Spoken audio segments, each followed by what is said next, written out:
Bismillahirrahmanirrahim. Assalamualaikum warahmatullahi wabarakatuh. Hari ini kita akan pelajari terkait SQL. Kita akan bahas beberapa hal terkait SQL. Untuk pertemuan kali ini ada mengenai bahasa basis data, kemudian data definition language, SQL, elemen SQL, jenis kekangan nilai pada data. Kita akan pelajari dulu bahasa basis data. DBMS sendiri merupakan perantara ya, jadi antara pemakai dengan basis data yang tersimpan dalam disk. Ada perantaranya untuk mempertemukan keduanya dengan menggunakan database management system. Kemudian cara berinteraksi antara pemakai dan basis data tersebut diatur dalam suatu bahasa khusus yang telah ditetapkan oleh para pembuat database management system. Salah satu bahasa basis data yang digunakan adalah ada SQL, DBase, ada QL. Kemudian sebuah bahasa basis data biasanya dipilih dalam dua bentuk. Ya, ada data definition language, ada data manipulation language ya. Data definition language adalah merupakan struktur atau skema basis data yang menggambarkan atau mewakili desain data secara keseluruhan dispesifikasi dengan bahasa khusus.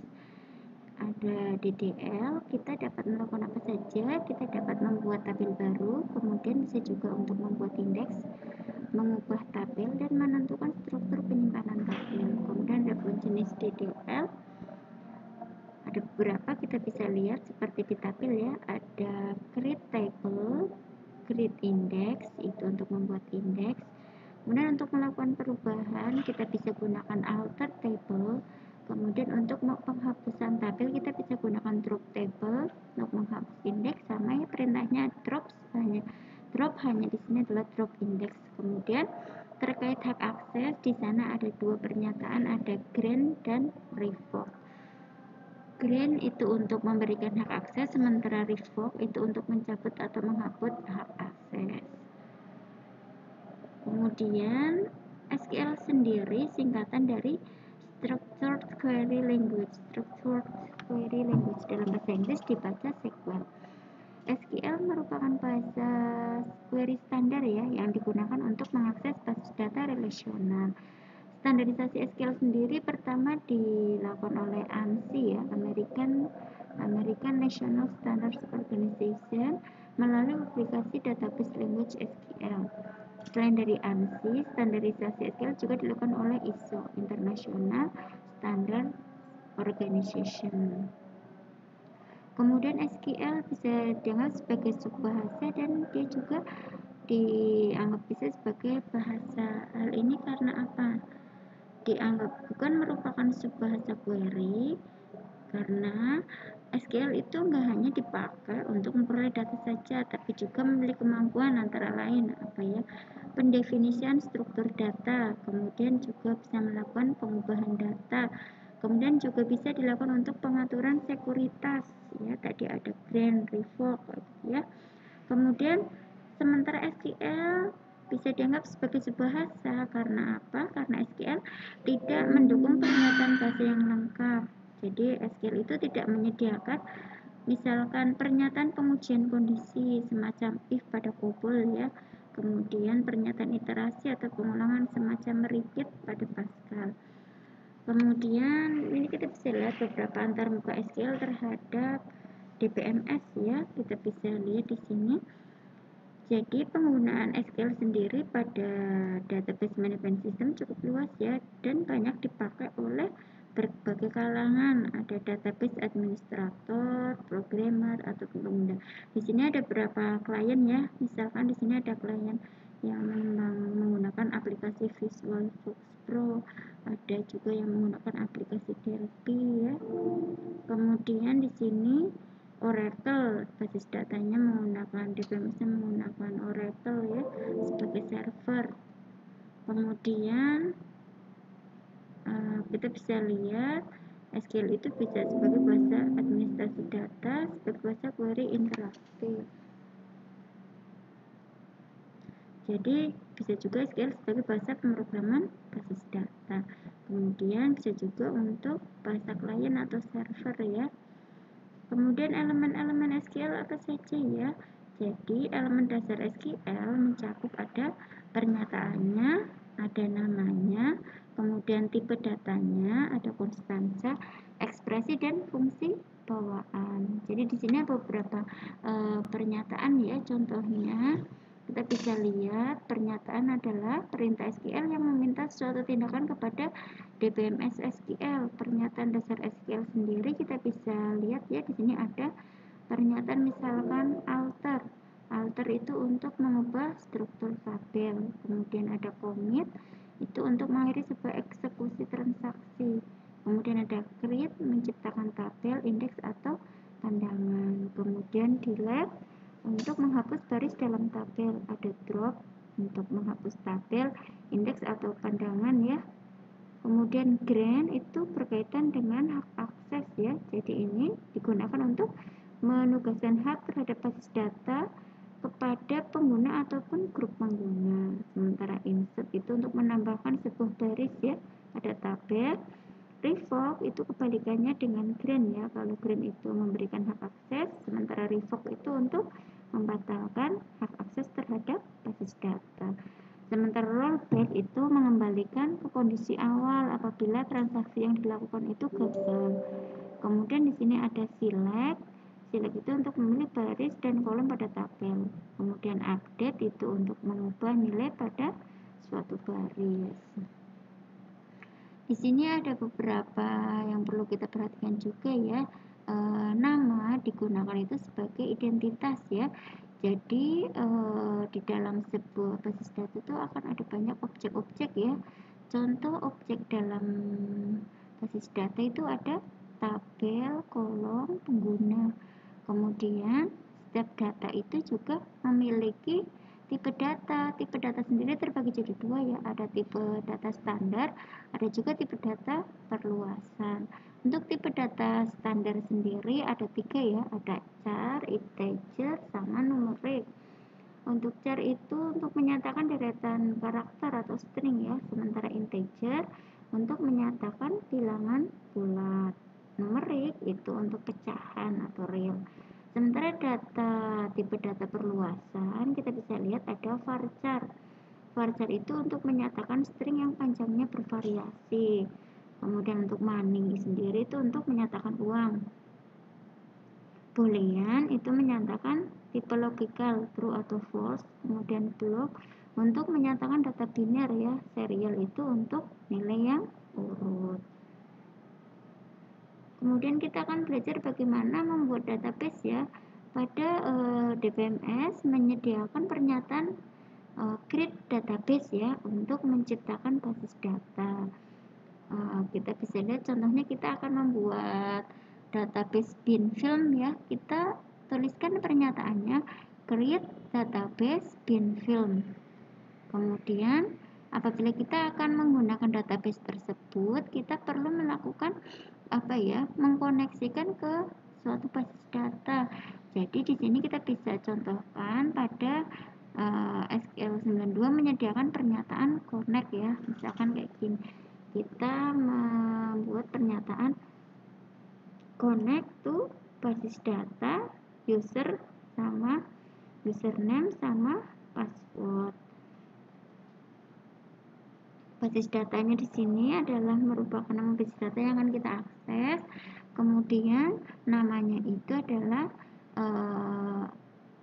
yang berhak mengakses basis data tersebut ya. Kemudian passwordnya itu adalah kata kuncinya. Kemudian pada prakteknya database juga tidak semuanya mendukung pernyataan tersebut ya. Jadi masing-masing database management system mempunyai perintah sendiri. Contohnya pada SQL, Binfilm, pada Progress SQL ya. Kemudian pada MySQL biasa digunakan use Binfilm. Jadi pernyataannya tidak semuanya connect ya. Ada beberapa DBMS yang memiliki perintah sendiri. Kemudian Setelah kita tadi buat database, selanjutnya kita akan membuat objek-objek dalam basis data ya. Salah satunya adalah tabel. Untuk membuat tabel, kita bisa menggunakan pernyataan create table. Strukturnya ada create table, diikuti nama tabelnya apa ya. Kemudian kita tuliskan nama kolom pertama, tipe datanya apa, kemudian ukurannya, kemudian nama kolom kedua, tipe datanya sama ukurannya, sampai kita mau bikin berapa ya, misal ada 3 kolom, berarti tuliskan yang terakhir nama kolom ketiga, tipe datanya ya. Contohnya kita akan membuat sebuah tabel info brief ya di dalam database binfilm. Jadi perintahnya create table info brief ID bin, tipe datanya char, panjangnya 5 ya, kemudian nama sama tipe datanya char, panjangnya 25, ada tanggal lahir, kita kasih nama date ya, kasih tipe datanya date, kemudian untuk lokal kita kasih nama tipe datanya, kita pilih char, panjangnya atau ukurannya 1. Kemudian setelah kita ciptakan, kita bisa menggunakan apa ya, apabila kita ingin mengganti struktur tabelnya, kita bisa menggunakan pernyataan apa teman-teman, kita bisa gunakan pernyataan alter ya, kita bisa gunakan alter table. Sebagai contoh, misalkan menambah struktur tabel dari tabel info brief tadi, kita akan menambahkan satu kolom baru ya, misalkan alter tabel info brief. Nah, kita akan menambahkan satu kolom gender, berarti ada perintah pernyataan add, kemudian nama kolom yang akan kita tambahkan, di sini kita tambahkan gender ya, kemudian diikuti tipe datanya sama ukurannya. Di sini tipe datanya char, ukurannya 1. Kemudian apabila kita juga ingin menghapus salah satu kolom dalam suatu tabel, kita juga bisa menggunakan perintah alter table info brief, kemudian perintahnya apa ya, drop. Jadi kita akan menghapus satu kolom, tadi kan ada kolom lokal ya, kita akan menghilangkannya atau menghapusnya, maka gunakan drop kolom lokal. Kemudian kalau kita ingin mengubah ukurannya sama nama kolom tabelnya, kita bisa gunakan ya, masih sama, karena untuk mengganti struktur kita gunakan alter table ya. Jadi alter table info brief, kita tuliskan alter kolom name, nama bin ya, kolom nama kita ganti menjadi nama bin varchar 35. Nah, kita taruh di bagian belakang nama kolom yang akan kita ubah. Sebelumnya nama kolomnya adalah nama, kita ubah menjadi nama underscore bin ya, tipe datanya varchar menjadi 35, tadi kan 25 ya, kita ubah jadi 35. Kemudian kita juga bisa mengetahui dalam DBMS itu ada basis datanya apa aja, kemudian tabelnya apa saja ya. Di sini ada perintah yang biasa digunakan kalau dalam MySQL ya, kita DBMS itu ya, MySQL itu bisa menggunakan perintah show databases ya. Di sini misalkan ketika kita mengeksekusi perintah show databases, maka akan muncul nama-nama basis data yang ada di dalam MySQL tersebut ya. Ada 5 row itu ya, dari MySQL sampai dengan terakhir itu ya. Kemudian untuk melihat tabel di dalam satu basis data, kita bisa gunakan show tables ya. Kemudian apabila kita ingin melihat struktur tabel, bisa menggunakan \d nama tabel pada PostgreSQL, atau bisa digunakan dex nama tabel ya. Nanti akan keluar seperti tampilan di tabel, ada nama fieldnya, field atau kolom, terus tipe datanya, kemudian 0 ya apa enggak, kemudian sampai dengan keterangan mengenai tabel tersebut, ada key-nya, default, extra ya. Kemudian untuk menghapus tabel, kita bisa gunakan perintah apa ya, drop table. Apabila kita ingin menghapus tabel info brief tadi, kita bisa gunakan perintah drop table info brief ya. Kemudian kita juga bisa mengatur pada suatu tabel agar data itu selalu diisi.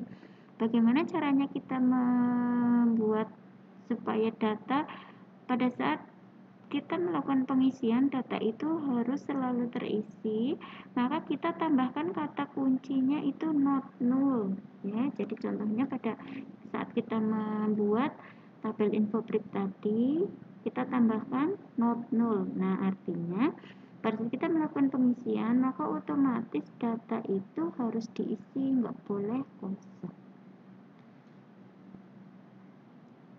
Kemudian pada saat pembuatan tabel kita juga perlu menentukan primary key-nya ya, kunci primernya ya. Pada saat pendefinisian kita tambahkan keyword primary key. Contohnya pas tadi pembuatan tabel info brief ya. Jadi di sini ID bin char, tipe datanya 5 ya.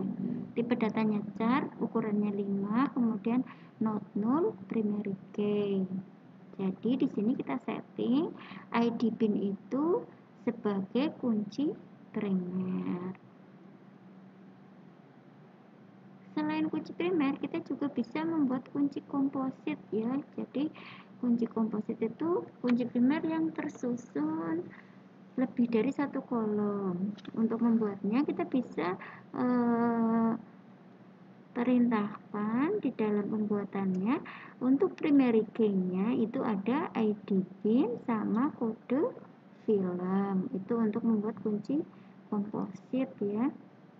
Kemudian terkadang kita juga perlu membuat satu nilai yang unik ya dalam suatu kolom tertentu ya. Untuk mengatur supaya nilai itu tiap kolom itu bersifat unik, jadi sebagai penjamin ya, kita bisa menggunakan perintah kekangan unik ya pada kolom bersangkutan. Contohnya kita bisa melakukan misalkan pada saat melakukan perintah pembuatan tabel, di sini kita buat info brief ya, create table info brief, ID bin, tipe datanya char, ukurannya 5, not null primary key. Nah, di nama kita ingin misalkan namanya itu masing-masing unik ya, tidak ada yang sama-sama ya. Kita bisa setting nama, tipe datanya char, panjangnya 25, not null, unik. Jadi nanti nilainya itu bersifat unik ya. Kemudian tanggal lahir date, gender char gitu ya. Kemudian sebenarnya apa ya perbedaannya antara primary key dan unique? Kita bisa lihat di sini primary key itu dalam sebuah tabel keberadaannya hanya bisa satu kali ya. Kemudian unique itu kita bisa mendefinisikan sejumlah kolom yang unik ya. Kemudian kalau primary key, kolom-kolom yang menjadi kunci primer itu tidak boleh berisi nol ya. Sementara kalau yang unik boleh berisi nol sepanjang kita tidak mendefinisikan atau men-setting kolom tersebut menjadi not null. Kemudian kita juga bisa melakukan setting ya nilai bawaan pada suatu kolom tersebut ya. Kita bisa melakukan perintah di sini adalah default ya. Jadi pada saat melakukan pendefinisian tabel, kita berikan pernyataan default ya. Contohnya pada saat membuat create table info brief di sini saya ingin men-setting bahwa untuk kolom gender itu by default dia akan berisi P. Jadi di sini saya tuliskan gender char default P. Kemudian bahwa di sini apabila tidak diisi secara eksplisit maka akan diisi dengan huruf P ya. Contohnya apabila ada sebuah perintah pengisian seperti ini, insert info brief ID bin, nama, pada kolom ID bin dan nama berisi data ini ya, draw sama Drew Barrymore, maka secara otomatis di bagian gender akan berisi nilai P, ya, tertulis di sana. Kemudian kita juga bisa melakukan validasi nilai, ya. Jadi di sini apabila kita ingin memvalidasi sebuah nilai, maka diperlukan tambahkan kata kunci cek, ya, dengan suatu kondisi pada kolom yang bersangkutan. Jadi di sini misalkan pada saat membuat tabel infografis, kita berikan untuk gendernya default P, dan ada tambahan untuk memvalidasi nilai, kita tambahkan cek gender P or gender L, sehingga hanya nilai P dan L yang bisa masuk ke dalam kolom gender. Oke, ya. Tadi kita udah bahas terkait SQL, ya. Di sini akan Putri tambahkan untuk kuis buat teman-teman, ya. Jadi di sini coba teman-teman sekarang buat database simpan buku, ya, dengan nama tabel buku. Adapun strukturnya seperti ini, ya, ada kode buku, judul buku, pengarang, penerbit, tahun terbit, ya. Ada tipe datanya untuk kode buku sampai dengan penerbit itu varchar, ya, panjang ukurannya ada 3, 20, 10 sama 20, ya. Sementara tahun terbit itu kita kasih ukuran 4. Kemudian setelah kalian buat tabelnya, silakan untuk melakukan perubahan, ya, perubahan struktur tabel terkait dengan ukuran, ya, atau size pada kolom pengarang, ya. Tadinya 10 menjadi 15. Kemudian tambahkan juga kolom baru jumlah buku, ya, tipe datanya number, jumlahnya 2, sama harga buku, ya. Tipe datanya number, panjangnya 10. Kemudian kalian juga perlu melakukan hapus kolom harga buku. Nah, kayak ini referensinya. Mungkin ya untuk pertemuan kali ini seperti itu. Semoga bisa bermanfaat untuk teman-teman semua. Putri akhiri. Wassalamualaikum warahmatullahi wabarakatuh.